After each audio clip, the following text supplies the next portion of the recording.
लोग? बढ़िया। तो बच्चा लोग, पिछले लेक्चर में हमने कंजर्वेशन ऑफ मैकेनिकल एनर्जी के बारे में काफी कुछ पढ़ा था। कब हमको कंजर्वेशन ऑफ मैकेनिकल की फॉर्मूला यूज करनी है, कब नहीं करनी है, सब कुछ हमने लास्ट लेक्चर में देखा था। आइए आज हम आपका एक नवा चैप्टर एंड आपके इस चैप्टर का एक नवा टॉपिक एंड आखिरी टॉपिक भी शुरू करने जा रहे हैं, विच इज कॉलिजन। देखिए ये आपके चैप्टर का आखिरी टॉपिक तो है, लेकिन इस टॉपिक को खत्म करते करते हमें कम से कम 3 लेक्चर चले जाएंगे।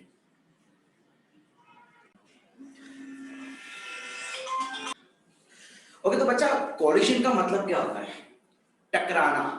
देखिए कॉलिजन इंग्लिश में अगर बोलूं तो हाँ टकराना, लेकिन फिजिक्स में सिर्फ टकराना नहीं होता है, फिजिक्स में होता है एक्सचेंज ऑफ वेलोसिटी। भाई अगर कोई दो चीज टकरा रही है और उन दोनों के बीच में कुछ वेलोसिटी एक्सचेंज हुई, एक्सचेंज मतलब ऐसा नहीं कि सीधा इसकी इसको चली जाएगी, इसकी इसको, ऐसा नहीं, डिपेंड्स ऑन कंडीशन, लेकिन कुछ वेलोसिटी में अप डाउन आएगा, यानी कि वहां पे कुछ मोमेंटम की बात होगी, कुछ काइनेटिक की बात होगी, उससे हम कहते हैं कॉलिजन। क्या कॉलिजन किसे कहा जाएगा फिजिक्स में? जब दो ऑब्जेक्ट टकराते हैं एंड उनके बीच की वेलोसिटीज में अगर चेंजेस आता है तो उसे हम बोलेंगे कॉलिजन। ठीक है, तो बच्चा लोग अब कॉलिजन के अंदर देखिए, कॉलिजन के 3 टाइप होते हैं। कौन से? एक है इलास्टिक कॉलिजन। इलास्टिक कॉलिजन का मतलब क्या है कि जब कोई दो ऑब्जेक्ट आ रहे हैं, टकरा के अलग हो गए एंड उनके बॉडी में कोई डिफॉर्मेशन नहीं हुआ, डिफॉर्मेशन मतलब शेप में कोई भी चेंज नहीं होगा, उससे हम बोलेंगे इलास्टिक। और एक्चुअली हम जो पढ़ेंगे, हम पढ़ने वाले हैं परफेक्टली इलास्टिक। देखिए परफेक्टली इलास्टिक कॉलिजन जो है ना, वो प्रैक्टिकली इम्पॉसिबल है, यानी कि थोड़ा बहुत, यानी कि इसमें थोड़ा बहुत तो परफेक्ट नहीं होगा, थोड़ी कुछ प्रॉब्लम होगी। अब परफेक्टली इलास्टिक किसको कहते हैं, थोड़ा बहुत ये प्रॉब्लम क्या है, ये सब हम आगे देखेंगे। सेकंड टाइप है इसका इन इलास्टिक। इन इलास्टिक में क्या होगा, इसका ऑपोजिट।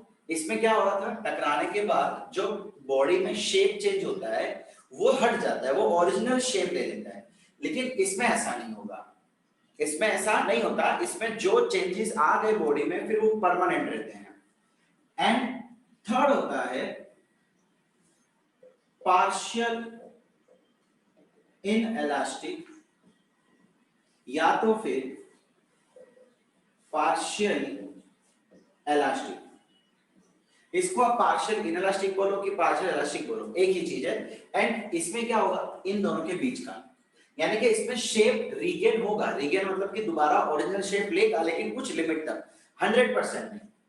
ठीक है, ये तो बेसिक डिफरेंस है। जब इन्हें पढ़ेंगे हम तो इसको डिटेल में देखेंगे। आज का पूरा लेक्चर हमको इसको ही देना है, परफेक्टली इलास्टिक कॉलिजन। अब चलो एक चीज जरा ध्यान देना कि इन तीनों कॉलिजन में कॉमन क्या है। कॉलिजन चाहे कैसा भी हो, ध्यान देना, momentum is always conserved in all kind of collision। बच्चा कॉलिजन कोई भी हो, मोमेंटम 100% कंजर्व रहेगा, मोमेंटम 100% कंजर्व रहेगा, एंड वो भी through out the process, through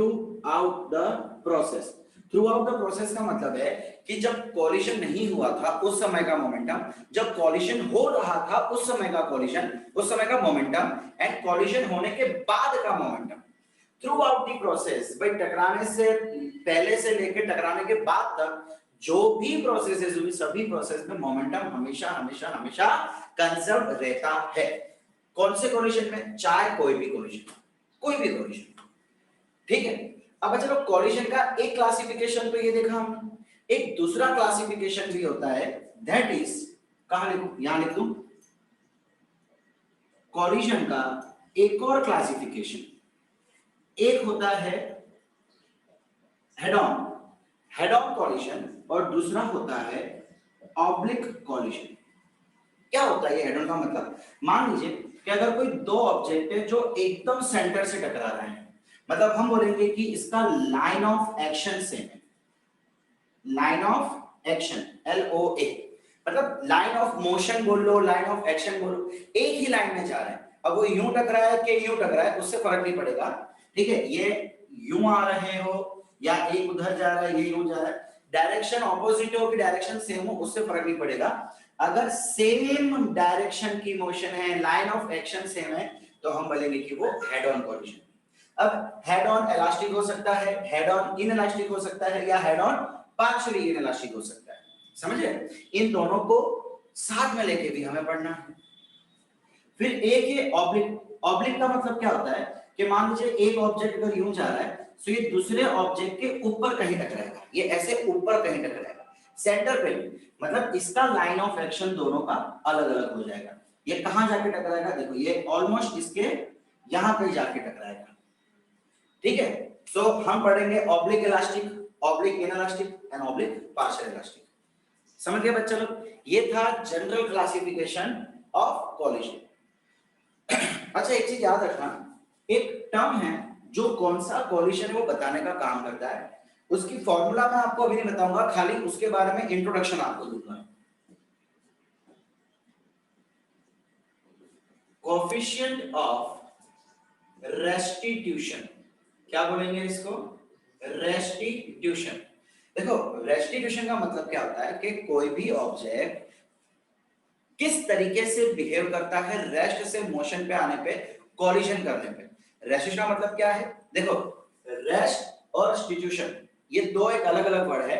इसका मतलब क्या होगा, कोई ऑब्जेक्ट जब रेस्ट से निकल के कोलाइड कर रहा है किसी से, किस तरीके से कोलाइड करेगा, ठीक है। अब चलो इसको हम डिनोट करते हैं स्मॉल ई से, किससे, स्मॉल ई से, और ये हमें क्या बताता है, टाइप ऑफ कोलिजन। कौन से टाइप, वो इलास्टिक है, वो इनइलास्टिक है कि वो पार्शियल है, वो हमें बताएगा कोएफिशिएंट ऑफ रेस्टिट्यूशन। कैसे बताएगा, इसकी फॉर्मूला क्या है, वो हम आगे जाके डिस्कस करेंगे, ठीक है। यहां तक कोई प्रॉब्लम हो तो बताइए, अदरवाइज यहां तक का आप अपने नोट्स अपने नोट डाउन कीजिए। चले जल्दी, तो चलिए बच्चे लोग अब देखते हुए हम परफेक्टली इलास्टिक कोलिजन। क्या होता है ये इलास्टिक कोलिजन, देखिए सपोज करो कि यहाँ पे दो ऑब्जेक्ट पड़े हुए हैं, इसका मास है m1, इसका मास है m2, इसकी इनिशियल वेलोसिटी है u1 और इसकी इनिशियल वेलोसिटी है u2। ऑब्वियसली यहाँ पे u1 जो है वो u2 से ग्रेटर रहेगा, तो वो जाके इससे टकरा पाएगा, कोलाइड कर पाएगा। एंड ये कैसा कोलिजन है, हेड ऑन। फिलहाल हम किसकी बात कर रहे हैं, हेड ऑन कोलिजन की। इसी में ऑब्लिक कोलिजन की बात ये पूरा टॉपिक क्लियर होने के बाद देखेंगे। अब जब ये टकरा रहा है, जब ये टकरा रहा है उस समय क्या होगा, इस बॉडी में, बॉडी के शेप में कोई चेंज आएगा। भाई आप जब कोई दो चीज टकराते हो तो उसके शेप में कोई ना कोई तो चेंज आता है ना। तो हम मान लेते हैं कि चलिए इन दोनों की बॉडी में ऐसा कुछ चेंज आया, ये था m1, ये था m2। अब मतलब इस समय जब ये टकरा रहे हैं, कोलाइड कर रहे हैं, इस समय कोई भी एक्सटर्नल फोर्स इसके ऊपर नहीं लग रहा। हो सकता है कि ये दो टकराव ऊपर से लगे, बट आपके सिलेबस में फिलहाल ऐसा कुछ नहीं है। आपका कॉम्पिटिटिव का सिलेबस ले लो या बोर्ड का सिलेबस ले लो, उसमें यही कंडीशन है कि दो ऑब्जेक्ट एक दूसरे को टकरा रहे हैं और उस पे F एक्सटर्नल 0 है, ठीक है। अब इस समय होगा क्या, इस समय कोई तो फोर्स लगेगी, कैसी, m1 जो है इसके ऊपर नॉर्मल रिएक्शन लगाएगा, m2 जो है इसके ऊपर नॉर्मल रिएक्शन लगाएगा। According to Newton's third law n1 और n2 इक्वल होगा, action and reaction are equal in magnitude, okay. इसलिए इसके ऊपर हम बोलते हैं कि F external is 0।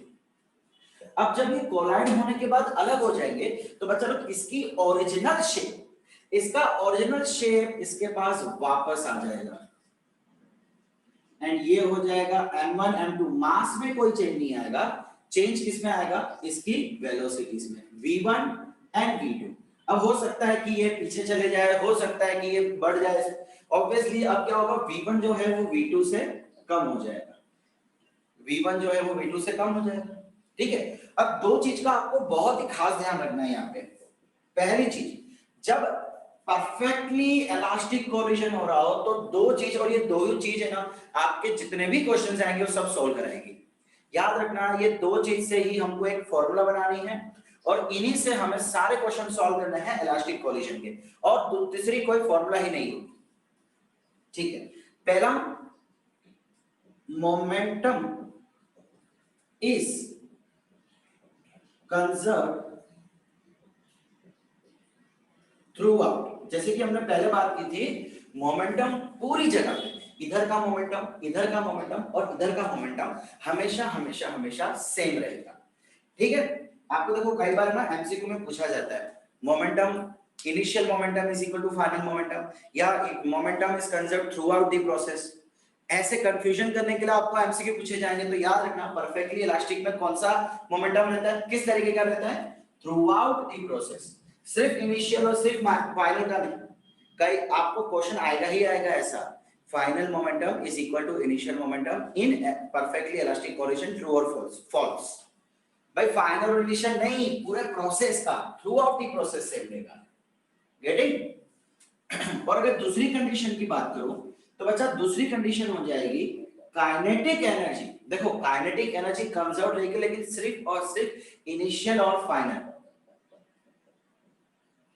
Kinetic energy initial is equal to kinetic energy final. बच्चा लोग यहाँ पे थ्रू आउट दी प्रोसेस नहीं होगा, थ्रू आउट दी प्रोसेस नहीं होगा, सिर्फ यहाँ की कोलिजन से पहले की काइनेटिक एनर्जी एंड कोलिजन के बाद की काइनेटिक एनर्जी सेम रहेगी, लेकिन बीच की काइनेटिक, चलो सीधी सी बात है ना, यहाँ पे वेलोसिटी तो कुछ अलग अलग ही होगी, यहाँ पे कुछ वेलोसिटी एक्सचेंज हो रही होगी, तो उस समय इसकी काइनेटिक एनर्जी पूरे सिस्टम की अलग अलग होगी। We are talking about this system. ठीक है, अब अगर इसकी फॉर्मूलास मुझे लिखनी हो तो कैसे लिखेंगे, चलिए मैं फिलहाल ले लेता हूं Pi is equal to Pf।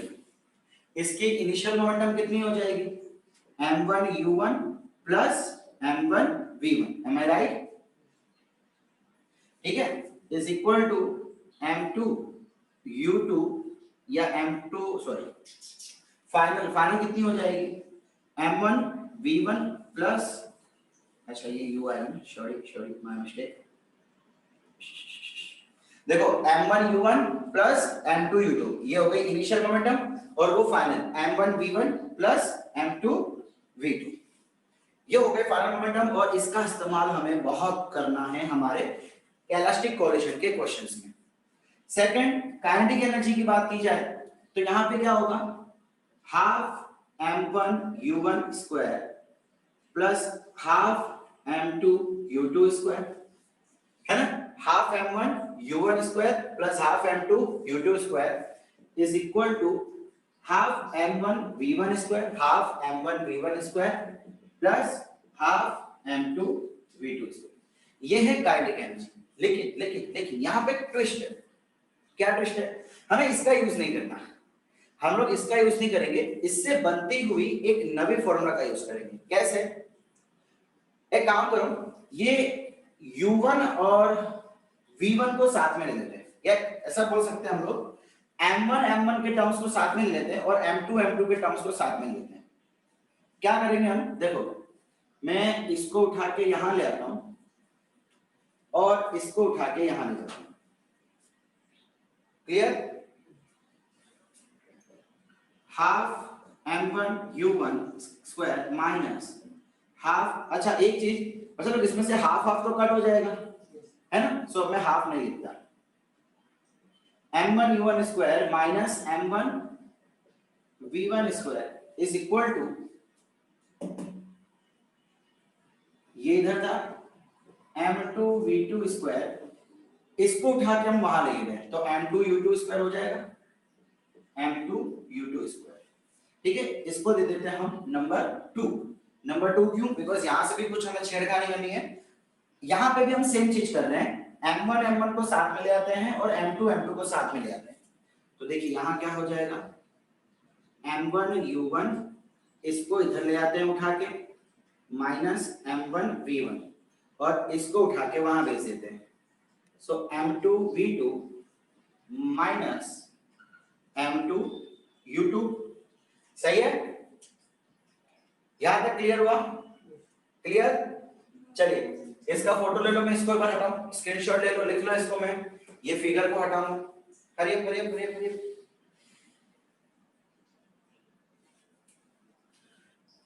हो गया, ले लिया।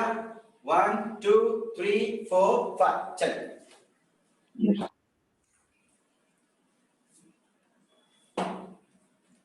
अच्छा अच्छा सॉरी, इसको नंबर 2 ने लेके अब देखते जाओ, मैं इसको आगे सॉल्व करता हूं।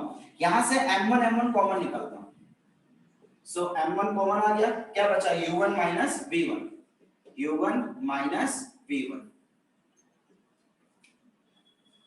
वो इज इक्वल टू, यहां से m2 कॉमन लेता हूं तो इधर क्या बचेगा v2 minus u2, v2 minus u2, इसको देता हूं नंबर 1 एंड यहां पे भी सेम चीज करता हूं, यहां भी m1 कॉमन ले लेता हूं।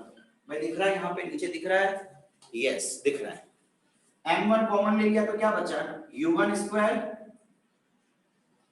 Minus v1 square is equal to m2 v2 square minus u2 square. यहां तक समझ आया? और इसको देता हूं मैं नंबर 2। मैं हमने क्या किया था, हमने m1 साथ में ले लिया, m2 साथ में ले लिया, कॉमन निकाल दिया, दोनों में ये चीज की, दोनों में। अब मैं क्या कर रहा हूं, देखो इस इक्वेशन को सिर्फ यहां लिख रहा हूं, ठीक है, ताकि हमको समझ आए। m1 u1 स्क्वायर, ये u1 है, u1 square minus v1 square is equal to m2 v2 square minus u2 square. ठीक है, उसी इक्वेशन को मैंने ऊपर लिखा है। अब क्या करें बच्चा लोग, मैं क्या कर रहा हूं, अब मैं 2 को 1 से डिवाइड कर रहा हूं। व्हाट आई एम डूइंग, मैं इस इक्वेशन नंबर 2 को डिवाइड कर रहा हूं 1 से। तो क्या ऐसा लिख सकते हैं, m1 u1 square minus u2 square, sorry v1 square is equal to m2 v2 square minus u2 square upon उसके LHS के नीचे इसका LHS m1 u1 minus v1 और उसके RHS के नीचे इसका RHS m2 v2 minus u2। ठीक है, ये m1 गया, ये m2 गया। अब क्या बचा है यहाँ पे, देखो ऊपर a square minus b square की फॉर्मूला बन रही है, तो क्या मैं इसको ऐसे लिख सकता हूं, u1 minus v1 u1 plus v1, a minus b a plus b। Formula पढ़ी आप सबने? चलिए बढ़िया। नीचे क्या है, u1 माइनस v1। सिमिलरली यहां पे भी v2 minus u2 and v2 plus u2 upon v1 minus v2 minus u2। नहीं यहाँ पे स्क्वायर का है। ये हमने a square minus b square की फॉर्मूला लगाई, तो a minus b a plus b, और नीचे तो स्क्वायर है ही नहीं, इसकी बात कर रहे हो, तो इसको हमने यहां लिखा और इसी के बदले तो फॉर्मूला लिखी। a square minus b square था वो स्क्वायर वाला, तो उसके बदले फॉर्मूला लिखी ना, a minus b a plus b। ठीक है, अब देखिए ये और ये कट गया, यहाँ पे ये और ये कट गया, बचा क्या, u1 plus v1 is equal to u2 plus v2। ये है बहुत बहुत बहुत इंपॉर्टेंट फॉर्मूला, इससे भी ज्यादा जरूरी, सुनते जाओ, इससे भी ज्यादा जरूरी। अब मैं क्या कर रहा हूं, ये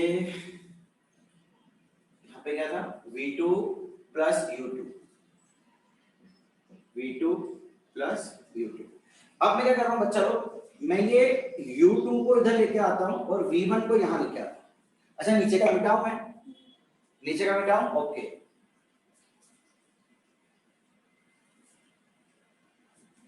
सो ये क्या बन जाएगा, u1 minus u2 is equal to v2 minus v1। And बच्चा लोग, हम इस फॉर्मूला का इस्तेमाल करने के बाद इस फॉर्मूला का इस्तेमाल करेंगे सभी इलास्टिक कोलिशन में। जितने भी इलास्टिक कोलिशन के क्वेश्चंस आएंगे उसमें ये मोमेंटम वाली फॉर्मूला यूज करेंगे, दूसरी ये वाली फॉर्मूला। अच्छा यहाँ पे हो क्या है, ध्यान से देखो, initial velocity minus initial velocity 1 minus 2, क्या मैं इसको u12 लिख सकता हूं? रिलेटिव वेलोसिटी याद आया कुछ? तो इसको हम क्या बोलेंगे, रिलेटिव वेलोसिटी बिफोर कॉलिशन। क्या बोलेंगे इसको हम? Relative velocity before coalition. And देखो सिमिलरली v2 माइनस v1, तो ये भी तो रिलेटिव वेलोसिटी हो गई, क्या मैं इसको v21 बोल सकता हूं? v21 कह सकता हूं ना। सो यहां पे क्या हो जाएगा, रिलेटिव वेलोसिटी आफ्टर कॉलिशन।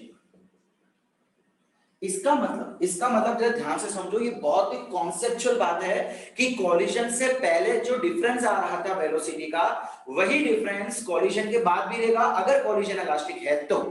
अगर कॉलिशन इलास्टिक है तो भाई पहले जब हमने कॉलिशन लिया था, सो पहले u1 बड़ा रखा था, एंड कॉलिशन के बाद में कुछ वेलोसिटी इसके पास से, कुछ वेलोसिटी इसके पास चली जाएगी। सो जो ऑब्जेक्ट 2 था उसकी वेलोसिटी पहले वाले से बढ़ जाती थी, इसलिए देखो यहाँ पे v2 माइनस v1 है, यानी ये अपनी थोड़ी वेलोसिटी इसको दे देता है। अगर मान लो इसकी 5 थी, इसकी 2 थी, और कॉलिशन के बाद इसकी 4 हो गई, तो इसकी 3 हो जाएगी, यानी इसने अपनी एक वेलोसिटी इसको दे दी है। समझ आ रहा है? अब जरा डिफरेंस देखो, डिफरेंस सही है, यानी कि अगर मैं 5 प्लस 2 करूं तो 7, और इधर भी 4 प्लस 3 करूं तो 7। समझ आया मैं क्या बोल रहा हूं? क्लियर? सो ये कॉन्सेप्ट आपको बहुत बहुत बहुत जरूरी से याद रखना है। अच्छा इसका एक और नाम है, ये जो रिलेटिव वेलोसिटी बिफोर कोलिजन है, इसको हम एक और नाम से बोलते हैं velocity of approach. Velocity of approach, जब नजदीक आते हैं उस समय की वेलोसिटी अप्रोच, एंड उसको बोल देंगे हम, इसका दूसरा नाम velocity of separation. Velocity of separation, टकराने के बाद जब दूर जा रहे, सेपरेट हो रहे, उस समय की वेलोसिटी। ठीक है, ये दोनों नाम आपको याद रखने हैं, बिफोर कोलिजन या अप्रोच, आफ्टर कोलिजन या तो सेपरेशन। ठीक है, चलिए इतना फटाफट लिख लीजिए अपने बुक में, फिर इसके कुछ क्वेश्चंस देखते हैं हम लोग। चलिए बच्चे लोग अब कुछ क्वेश्चन की लड़ी देख लेते हैं। क्वेश्चन नंबर 1, आपको यहाँ पे एक ऑब्जेक्ट दिया हुआ है 5 kg, ये चल रहा है 3 मीटर पर सेकेंड की स्पीड से। दूसरा ऑब्जेक्ट है 2 kg और ये चल रहा है 1 मीटर पर सेकेंड की स्पीड से। ठीक है, इन दोनों के बीच हेड ऑन कॉलिजन हुआ, और कॉलिजन होने के बाद दोनों अलग भी हो गए। मास इन दोनों का सेम रहा, 5 kg 2 kg। इसकी फाइनल वेलोसिटी है v1 और इसकी फाइनल वेलोसिटी है v2। आपको क्वेश्चन दिया जा रहा है find v1 and v2। Elastic collision आवे तो दो ही फॉर्मूला दिमाग में आने चाहिए, एक तो कंजर्वेशन ऑफ मोमेंटम, दूसरी कंजर्वेशन ऑफ काइनेटिक एनर्जी नहीं, दूसरी आनी चाहिए रिलेटिव वेलोसिटी। ठीक है, जो अभी भी देखा हमने। चलिए सबसे पहले हम मोमेंटम कंजर्व कर लेते हैं।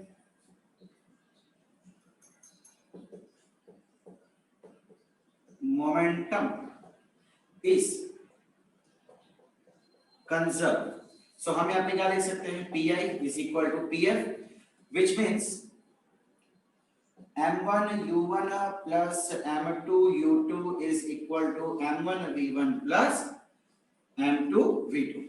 चलिए ये क्या हो जाएगा, 5 3 15, ये क्या हो जाएगा 2 1 2 is equal to m1 कितना है 5 v1, ये क्या हो जाएगा 5 v1 और ये क्या हो जाएगा 2 v2। क्लियर, यहां तक क्लियर? सो यहाँ पे इक्वेशन क्या बनेगी, 5 v1 plus 2 v2 is equal to 15 plus 2 कितना हो जाएगा 17। ये आ गई आपकी पहली इक्वेशन, इसको दे दो नंबर 1। अब क्या कर लो आप, अब आप लगा लो इलास्टिक कोलिजन की खास फॉर्मूला, दैट इज, नाउ हमने क्या देखा था, u1 minus u2 is equal to v2 minus v1, ये देखा था। चलिए हमारे पास इनिशियल वेलोसिटी दोनों की अवेलेबल है, इसकी 3 इसकी 1, so 3 minus 1 is equal to V2 minus V1। So यहां से क्या बन के आई formula, V2 minus V1 is equal to 2। ये हो गया सेकंड फॉर्मूला। क्या अब आप दोनों को एलिमिनेट कर सकते हैं, एलिमिनेशन मेथड, ठीक है। सो हम क्या करते हैं, इसको मल्टीप्लाई कर लेते हैं, चलिए 2 से। ये प्लस है, नहीं V1 देखो, V1 प्लस में V1 माइनस में, तो 5 से मल्टीप्लाई कर लेते हैं। मैं क्या कर रहा हूं, इसको 5 से मल्टीप्लाई कर रहा हूं। सो ये हो जाएगा 5V2 minus 5V1 is equal to 10 and इसको दूंगा मैं सेकंड इक्वेशन। चलो अब एलिमिनेट कर ले रहे हैं। 5V1 plus 2V2 is equal to 17 और यहां से है 5V2 minus 5V1 is equal to 10। 5V1 minus 5V1 ये तो गया, क्या बचा 5 plus 2 7V2 is equal to 27, right. 27 divide by 7 करो, V2 is equal to 27 divide by 7, 3 जा 21, 6 बचा 0.60, 8 जा 56, 4 5 जा 35, 3.85 कुछ आएगा। सर फॉर्मूला डायरेक्टली लिखते हैं आप 3.85 मीटर पर सेकेंड। ओके बच्चों, तो ये आ गई हमारे पास V2 की वेलोसिटी। अब इस V2 को हम यहां रख देते हैं, है ना, सिंपलेस्ट फॉर्मूला है।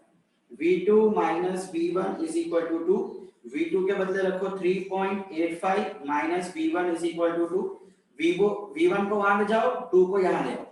सो 3.85 minus 2 is equal to V1, V1 कितना हो जाएगा 1.85 मीटर पर सेकंड। तो ये आ गई आपकी values V1 and V2। Wasn't it simple? Okay, सिर्फ दो ही फॉर्मूला का इस्तेमाल करना है। अगर ऐसा कोई भी इलास्टिक का, चलो सिर्फ ऐसा ही नहीं, इलास्टिक का कोई भी क्वेश्चन आ जाए ना, आपको यही दो फॉर्मूला का इस्तेमाल करना है। देखो इसके बाद एक और क्वेश्चन करते हैं, फटाफट से आप इसको पहले लिख लो, फिर एक और क्वेश्चन करते हैं। चलो ले लिया, लिख लिया, स्क्रीनशॉट ले लिया, 1 2 3 एंड गो। चलिए अगला क्वेश्चन देखें।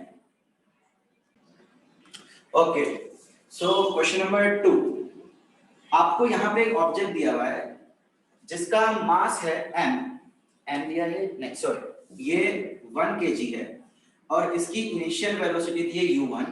सेकंड ऑब्जेक्ट दिया है जिसका मास है m और ये रेस्ट पे है। रेस्ट का मतलब क्या होता है कि इसकी वेलोसिटी 0। अब ये आपके इससे कोलाइड हो रहा है, कोलाइड होने के बाद ये बन जाएगा आपका 1 kg और कहा गया, ये क्वेश्चन में कहा गया है कि ये वापस टर्न हो गया। टकराने के बाद में सीधी सी बात है, मान लो अगर ये दीवार है और अगर ये कोई बॉल है, सो जब बॉल दीवार से टकराता, टकराने के बाद वापस ही आता है ना, और इसकी वेलोसिटी हमको दी हुई है u/3। मतलब जो मैंने एग्जांपल दिया ना, एक बॉल और एक बॉल का, वो एक इलास्टिक कोलिजन होता है। परफेक्टली इलास्टिक नहीं होता, बट यस ऑलमोस्ट इलास्टिक होता है, बिकॉज बॉल जाता है, थोड़ा सा शेप चेंज होता है उस कोलिजन के समय एंड वापस अलग आ जाता है, तो बॉल का शेप हमें वापस ओरिजिनली मिलता है। ना ही बॉल के शेप में कोई असर होती है, ना ही दीवार के, ठीक है। ओके, एंड दूसरा जो है मास है, वो अब यहां पे कोई v वैल्यू से चलने लगता है, ठीक है, वो भी ऑब्जेक्ट चलने लग रहा है कुछ v वेलोसिटी के साथ। आपको कहा गया है फाइंड द मास m, आपको इसकी वैल्यू फाइंड करनी है एंड ये एक इलास्टिक कोलिजन दे रखा है। क्या करें, दो ही फॉर्मूला आपके पास है, इससे कोई फॉर्मूला ही नहीं है। क्या चीज, पहली तो मोमेंटम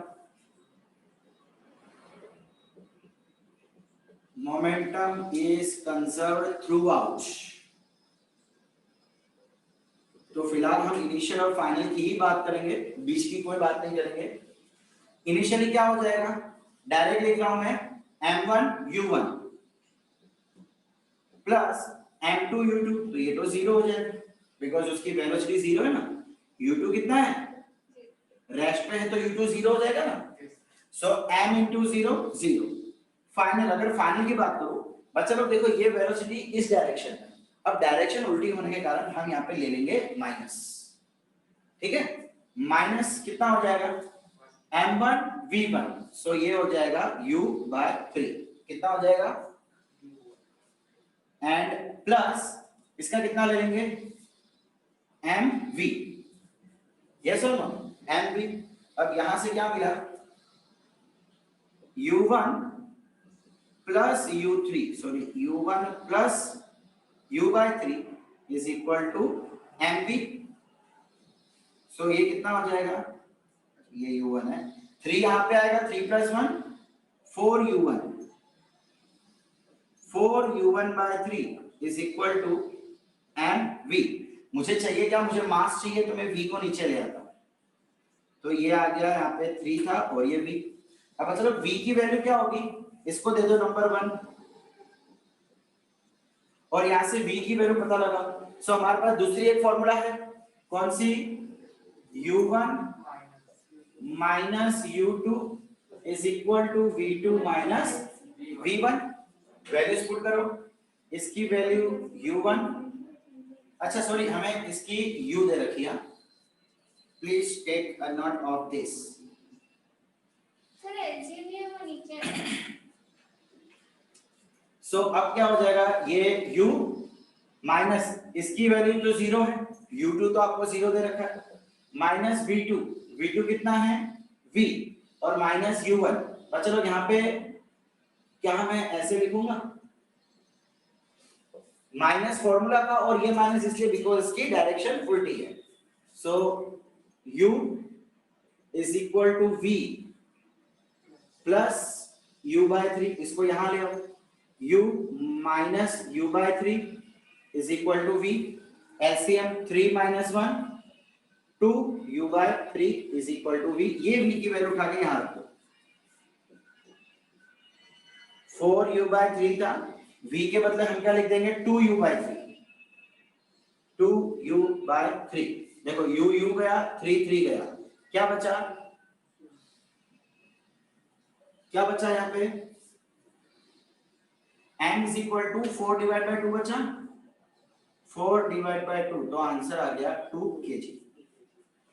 देखो हमने v के बदले 2u/3, 2u/3 तो u कट गया, ये 3 और ये 3 कट गया, यहाँ 4 बचा, यहाँ 2 बचा, तो 4/2 2। समझ आया बच्चा लोग, कुछ नहीं करना है, वही दो फॉर्मूला यूज करनी है इलास्टिक के किसी भी क्वेश्चन में। क्लियर,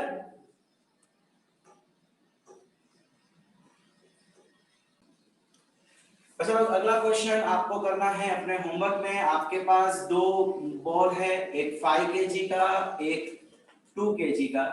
ये चल रहा है 3 मीटर पर सेकंड की स्पीड से, और ये चल रहा है 2 मीटर पर सेकंड की स्पीड से। अब हम कुछ चेंजेस लाएंगे, इसमें चेंजेस कर दिया कि इसकी वेलोसिटी इस डायरेक्शन में है एंड ये हेड ऑन कॉलिजन हो रहा है, ठीक है। टकराने के बाद ये 5 kg, ये 2 kg, टकराने के बाद दोनों की वेलोसिटी सेम डायरेक्शन में हो जाएगी। बेचारा छोटा बच्चा है, हाथी के सामने चल नहीं पाया, इसकी वेलोसिटी है v1, इसकी वेलोसिटी है v2। क्वेश्चन वही है, फाइंड v1 एंड v2। तो जो पहला क्वेश्चन किया था ना, सेम वैसा ही है, बस फर्क क्या है कि इसकी वेलोसिटी इस डायरेक्शन में है। तो जब भी आप इसकी वेलोसिटी के बारे में बात करेंगे, सो इसको ले लेंगे आप -2 मीटर पर सेकंड, ठीक है। बाकी और कोई चेंज नहीं आएगा, खाली इसकी वैल्यू में हमेशा माइनस रख देना, नथिंग एल्स। चलिए अब अगला एक कॉन्सेप्ट देखते हैं जिसके बारे में हमने शुरू से बात की है, कोएफिशिएंट ऑफ रेस्टिट्यूशन, ई। चलिए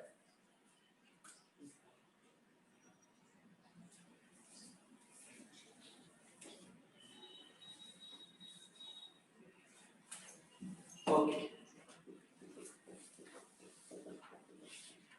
कोएफिशिएंट ऑफ रेस्टिट्यूशन, ई। मतलब इसकी फॉर्मूला क्या होती है, रेस्टिट्यूशन की फॉर्मूला होती है velocity of separation upon velocity of approach. भाई आपने जो देखा था वेलोसिटी ऑफ सेपरेशन और अप्रोच, उन दोनों का रेशियो जो होता है वो बन जाता है आपका कोएफिशिएंट ऑफ रेस्टिट्यूशन। या तो इसको इस तरीके से भी लिख सकते हैं, velocity after collision, relative velocity after collision, upon relative velocity before collision. Okay, so ये क्या हो जाएगा भाई, वेलोसिटी ऑफ सेपरेशन क्या होता था, v2 minus v1 and approach क्या होता था, u1 माइनस u2। तो ये बन जाएगी आपकी वैल्यू ऑफ रेस्टिट्यूशन। अब चलो, अगर मैं इलास्टिक की बात करूं तो हमको पता है इलास्टिक के समय ये वाली वैल्यू और ये वाली वैल्यू सेम होती थी। इसका मतलब अगर मैं इलास्टिक की बात करूं, इलास्टिक कोलिजन की बात करूं, तो उसके लिए E की वैल्यू क्या हो जाएगी 1। भाई हमने क्या देखा था, for elastic value u1 minus u2 is equal to v2 minus v1, दोनों वेलोसिटी सेम हुआ करती थी। अब वेलोसिटी सेम है तो ये कट जाएगी और आंसर क्या आएगा, 1 आएगा ना। सो इलास्टिक कोलिजन के लिए कोएफिशिएंट ऑफ रेस्टिट्यूशन की वैल्यू होती है 1, और अगर इसकी वैल्यू आ जाती है 0, अगर E की वैल्यू 0 आ जाती है उसका मतलब वो इन इलास्टिक कोलिजन है। कैसा कोलिजन है, इन इलास्टिक कोलिजन। और अगर E की वैल्यू 0 से 1 के बीच में आती है,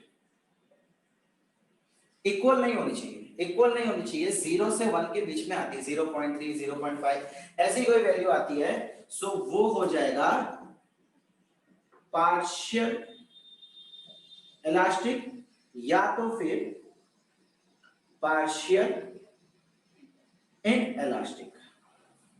ठीक है, सो देखो हमने स्टार्टिंग में बताया था ई हमको क्या बताता है, टाइप ऑफ कोलिजन। सो ई की वैल्यू, अलग अलग वैल्यू हमको टाइप ऑफ कोलिजन बताती है। क्लियर यहां तक, पक्का? चलिए इसको नोट डाउन कर लीजिए फटाफट। अच्छा एक और चीज बच्चा लोग, ई की कोई भी यूनिट नहीं होती है, वेलोसिटी अपॉन वेलोसिटी।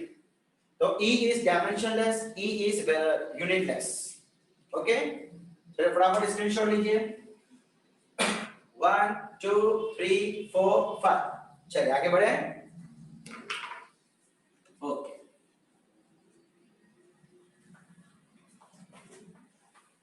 अच्छा बच्चे लोग, अभी तक तो हमने क्या किया था, दो फॉर्मूला की मदद से v1 v2 ढूंढना की कोशिश की थी, है ना। दो फॉर्मूला बनाते थे, एलिमिनेशन किया वगैरह वगैरह। अब क्या कोई ऐसी फॉर्मूला है, क्या कोई ऐसी फॉर्मूला है जो डायरेक्टली मुझे सिर्फ v1 दे देवे, अब v2 की जरूरी ना पड़े, या v2 ढूंढना हो तो v1 की जरूरत ना पड़े। देखिए, तो अब हम एक न्यू डेरिवेशन, न्यू फॉर्मूला बनाने जा रहे हैं इलास्टिक कोलिजन के लिए ही। ठीक है, परफेक्टली इलास्टिक कोलिजन ही है। दो ऑब्जेक्ट है m1, इसकी initial velocity u1, m2 initial velocity u2, इन दोनों का कोलिजन हुआ, m1 final velocity v1, m2 final velocity v2। Okay, obviously यहां पे क्या हो जाएगा, u1 is greater than u2। Clear? अच्छा मतलब हमारे पास इस समय कंडीशन क्या थी, एक तो मोमेंटम कंजर्व की, और दूसरी वाली फॉर्मूला कौन सी थी, velocity of separation is equal to velocity of approach. तो हम क्या लिखते थे, u1 minus u2 is equal to v2 minus v1। मैं क्या करता हूं बच्चा लोग, यहां से v2 को टारगेट बनाता हूं, v2 को। सो v1 यहां लूं, u1 minus u2 plus v1 is equal to v2। ये number 1, it is a part of derivation, इसको याद रखने की जरूरत नहीं है। अब मैं क्या कर लेता हूं, मोमेंटम इज कंजर्व ना, momentum is conserve throughout the process. तो उसके लिए हम क्या लिखते थे, m1 u1 plus m2 u2 is equal to m1 v1 plus m2 v2। Okay, अब अच्छा मैं क्या कर रहा हूं, v2 की जगह पे ये वैल्यू रख लेता हूं, ये जो v2 है ना, इसकी जगह पे ये पूरी वैल्यू यहां डाल दूं, m1 u1 plus m2 u2 is equal to m1 v1 plus m2, v2 की जगह पे u1 minus u2 plus v1। ठीक है, m2 को अंदर डाल दो, सो ये क्या बन जाएगा, m1 u1 plus M2U2 is equal to M1V1 plus, थोड़ा नीचे लिख लो, M1V1 plus M2U1 minus M2U2 plus M2V1। देखो M2 का मल्टीप्लिकेशन इसके साथ एंड V1 के साथ, यहां तक क्लियर? ओके, बस लोग इनमें से कोई भी फॉर्मूला को याद रखने की जरूरत नहीं है, ये पूरा डेरिवेशन के पार्ट्स है। अब मैं क्या करता हूं, देखो मुझे V1 की वैल्यू चाहिए थी, किसकी? V1 की। So what I am doing, ये जो V1 है, इस V1 को यहीं रखो, इस पूरे को उठा के वहां ले जाओ। हमें क्या कर रहा हूं, मुझे V1 चाहिए, तो V1 वालों को मैं यहीं पे रखता हूं, बाकी इसको उठा के वहां ले जाओ। सो यहां पे क्या है, सबसे पहले M1U1 plus M2U2 is minus, देखो ये वहां जाएगा, सो प्लस का minus M2U1 plus M2U2, okay सही है, इज इक्वल टू, यहां क्या बचा, M1V1 प्लस M2V1। समझ आया? हमने पहले क्या किया, V2 की वैल्यू यहां से निकाली, इसकी वैल्यू यहां पे पुट की, M2 को अंदर डाला एंड V1 के सिवाय बाकी सब चीजों को वहां लेके चले गए। ओके, अब इसमें देखो क्या कॉमन है, देखो U1 तो बाहर ले लूं, इन दोनों टर्म में से मैं U1 बाहर ले लेता हूं, तो यहां क्या बचेगा, M1, यहां क्या बचेगा, माइनस M2। बोलो सही है? ओके, फिर देखो U2 प्लस U2 कॉमन, सो यहां क्या बचा, M2, यहां भी बचा M2, ठीक है, इज इक्वल टू, यहां से V1 कॉमन ले लिया, तो यहां क्या बचा, M1 प्लस M2।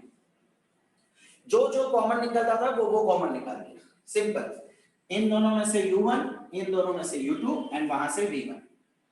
अब मैं क्या करता हूं, इसकी वैल्यू को यहां लिख लेता हूं, so U1 M1 minus M2 upon M1 plus M2 plus M2 plus M2 2M2 बोल सकता हूं, so 2M2U2 upon M1 plus M2 is equal to V1, और ये आ गई आपकी फॉर्मूला।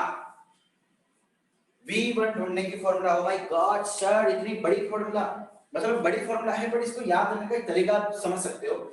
जब आपको V1 फाइंड करना है तो समझ जाओ कि V1 के लिए सब कुछ 1 बड़ा, तो पहले हम क्या लिख लेंगे, U1 M1 माइनस M2, भाई 1 ढूंढना है ना V1, तो उसके लिए मास 1 बड़ा, ऐसा याद का तरीका है, ऐसा कुछ एक्चुअली होता नहीं है। V1 ढूंढना है, सो M1 माइनस M2। फिर सेकंड टाइम में क्या करेंगे, 2 को चांस दे देंगे, जब 2 तुम जियो तो 2M2U2, सिर्फ इसी से बात करेंगे, 2M2U2, 2 जी ले तो 2M2U2, और नीचे दोनों का plus M1 plus M2, M1 plus M2। Clear? याद रहेगा? अगर मुझे इसी तरीके से V2 की वैल्यू निकालनी हो तो सेम डेरिवेशन रहेगा, सब कुछ सेम रहेगा। अब डायरेक्टली देखो क्या चेंज आएगा, V2, तो V2 के लिए 2 ज्यादा जरूरी हो जाएगा, सो यहां पे क्या हो जाएगा, M2 माइनस M1, पहले 1 माइनस 2 था, अब क्या हो जाएगा 2 माइनस 1, V1 के जगह पे यहाँ पे U1 था, सो अब यहाँ पे क्या आ जाएगा U2। नीचे कुछ अलग नहीं, पहले में हमने क्या लिया था, 1 था तो 1 के मास को बड़ा समझ लिया, 2 था तो 2 के मास को बड़ा समझ लिया। अब उसने क्या बोल दिया, V1 ने क्या कहा था कि चल पहले मैंने अपने आप को ज्यादा लिखा ना, अब तू भी जिंदगी जी ले। सिमिलरली V2 क्या बोलेगा, मैंने यहाँ पे अपने आप को बड़ा रखा, 1 2 जी ले, तो 2 M1 U1 नीचे सेम। सो इस तरीके से आप सिर्फ V1 या सिर्फ V2 की वैल्यू फाइंड कर सकते हैं बिना एक दूसरे की वैल्यू को पता लगे। मतलब अगर मेरे पास V2 नहीं है तो V1 डायरेक्टली ढूंढ लो, अगर V1 नहीं है तो V2 डायरेक्टली ढूंढ लो। ठीक है, समझ आया बच्चा लोग? अब बच्चा लोग हमें कुछ केसेस पढ़ने हैं यहाँ पे, परफेक्टली इलास्टिक के समय कुछ कंडीशंस। केस 1, अगर सपोज करो कि दो ऑब्जेक्ट है और दोनों आइडेंटिकल है। If both the objects are identical, अगर दोनों ऑब्जेक्ट्स आइडेंटिकल है, आइडेंटिकल का मतलब होता है कि उसका शेप साइज सब कुछ सेम है, इसका मतलब उन दोनों का मास सेम हो जाएगा। आइडेंटिकल का मतलब क्या है? उन दोनों का मास सेम हो जाएगा। तो चलिए हम m1 m2 को m ले लेते हैं। अब जरा यहां पता लगाओ, इस वैल्यू को मैं यहां पे पुट करूं। बच्चों तो ध्यान से देखना, ये कंडीशन के समय हमको देखने जा रहे हैं m1 m2 की जगह पे आप m रख दो, सो m माइनस m, ये पूरा टर्म चला गया। यहां पे क्या आएगा? m प्लस m 2m, ये भी m, ये कट जाएगा, सिर्फ बचेगा u2। इसका मतलब v1 is equal to u2। ये पूरा टर्म गया, यहां से m प्लस m 2m, तो 2 गया, m गया, बचेगा क्या? u2। सो वहां से वैल्यू मिलेगी v1 is equal to u2। Similarly आप यहां पे रखोगे तो यहां से आपको वैल्यू मिलेगी v2 is equal to u1। चाहो तो रख के देखो, m माइनस m 0 गया, m प्लस m 2m, ऊपर भी m 2 गया, m गया, क्या बचा? u1 is equal to v2। इसका मतलब क्या बचा? जरा देखो ध्यान से, इसका मतलब क्या हुआ कि ऑब्जेक्ट 2 की जो पहले वेलोसिटी थी वो ऑब्जेक्ट 1 की बाद वाली हो गई। इसका मतलब velocities are exchanged, velocities are exchanged, velocity simply क्या हो गई? एक्सचेंज हो गई। भाई इसका अगर मैं आपको एक एग्जांपल दूं, बहुत ही छोटा सा प्यारा सा एग्जांपल। सपोज करो कि दो आइडेंटिकल ऑब्जेक्ट है 5 kg एंड 5 kg, इसकी स्पीड है सपोज 1 मीटर पर सेकंड की और इसकी स्पीड है सपोज 10 मीटर पर, अच्छा उल्टा कर दिया, इसकी 10 ले लेते हैं, इसकी 1 ले लेते हैं ताकि आके टकरावे। टकराने के बाद क्या हो जाएगा? वेलोसिटी एक्सचेंज हो जाएगी, इसकी 1 हो जाएगी, इसकी 10 हो जाएगी। देखिए हम क्या बोल रहे हैं, ये जो ऑब्जेक्ट 1 है और ये ऑब्जेक्ट 2, तो इसकी वेलोसिटी पहले 10 थी, टकराने के बाद इसकी 1 हो जाएगी और 1 वाले की हो जाएगी 10। Velocity will just get exchange. अगर मान लो कि मैं इसको रेस्ट पे बोल दूं, इसको रेस्ट पे बोल दूं, सो टकराने के बाद ये रेस्ट पे आ जाएगा और इसकी वेलोसिटी हो जाएगी 10। सिंपली एक्सचेंज हो जाएगी। क्या हो जाएगा? एक्सचेंज हो जाएगी। तो केस 1 याद रहेगा पक्का? ओके ठीक है, केस 2 की बात कर लेते हैं।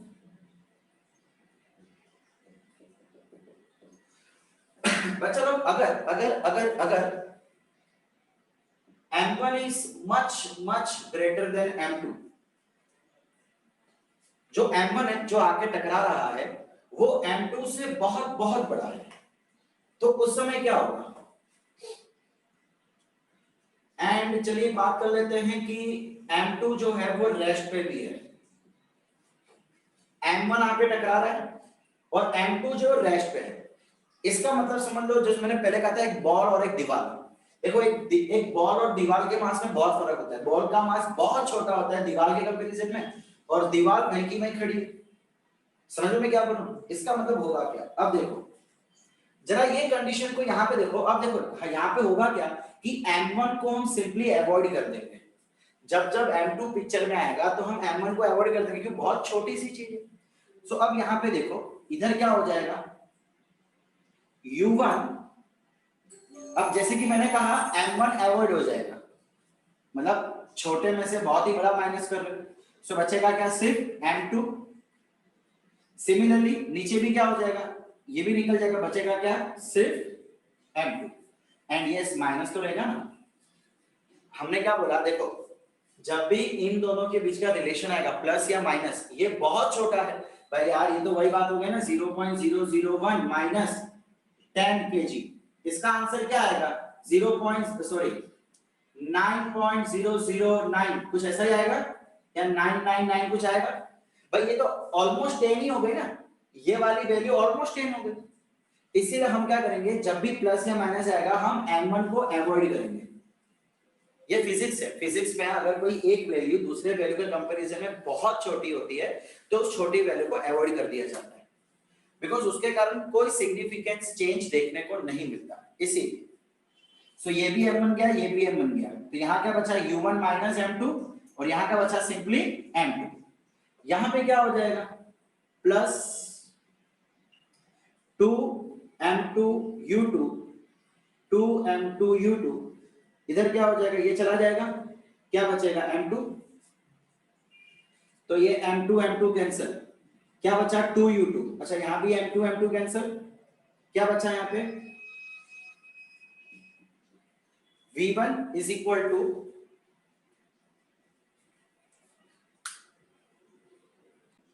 ओके बच्चा लोग सॉरी यहाँ पे u2 नहीं, यहाँ पे u1 आएगा। अच्छा अब जरा देखो बच्चा लोग, हमने m2 को रेस्ट पे लिया है, मतलब जो सेकंड ऑब्जेक्ट की इनिशियल वेलोसिटी 0 है, तो ये तो एक्चुअली पूरा टर्म 0 हो जाएगा ना। बचा क्या, देखो यहाँ क्या बचा, minus u1 is equal to v1। ओहो मतलब इसका मतलब आप समझ रहे, इसका मतलब ये हुआ कि जो ऑब्जेक्ट बहुत छोटा था वो जितनी स्पीड से आया उतनी स्पीड से वापस चला गया। देखो माइनस आ गया, माइनस कब आता है, जब डायरेक्शन ऑपोजिट होता है। And final velocity is equal to initial, अगर वैल्यू की बात करूं, अगर मैं सिर्फ वैल्यू की बात करूं, सो u1 is equal to v1, दोनों की वैल्यू सेम है। आप समझ रहे हो, जितनी स्पीड से आया उतनी स्पीड से वापस चला गया, तो बॉल में वही तो होता है, जितनी स्पीड से आप बॉल को फेंकोगे दीवार से टकरा के वापस आ जाएगा। यस और नो। अब यही कंडीशन को यहां पे भी अप्लाई कर दो। देखिए मैं इस कंडीशन को, इस केस को यहां पे अप्लाई करता हूं, क्या हो जाएगा, क्या हो जाएगा, पहले तो m1 बहुत छोटा है, सो m1 अवॉइड। अच्छा वैसे तो पूरा टर्म 0 हो जाएगा, क्यों, बिकॉज देखो मास 2 रेस्ट पे है, इसका मतलब क्या होगा कि जो u2 है वो 0, तो बच्चों ये तो पूरा टर्म 0 हो गया। ओके अब ये m1 बहुत छोटा है, तो m1 को अवॉइड करो, क्या बचेगा, ऊपर m1 नीचे m2, यस और no. So 2m1u1 upon m2 is equal to v2, ये क्लियर हुआ। देखो हमने क्या देखा था, मास 1 बहुत छोटा है, सो मास 1 को अवॉइड करना पड़ेगा, तो यहाँ पे m2 बचेगा और ऊपर m1 है, u1 ठीक है। अब क्या हो जाएगा, v2। बच्चा लोग v2 अगर रेस्ट पे है, मतलब जो सेकंड ऑब्जेक्ट रेस्ट पे है, तो रेस्ट का रेस्ट पे ही रहेगा। कैसे, मतलब देखो इसकी वैल्यू बहुत छोटी है और m2 की वैल्यू बहुत बड़ी है, ठीक है।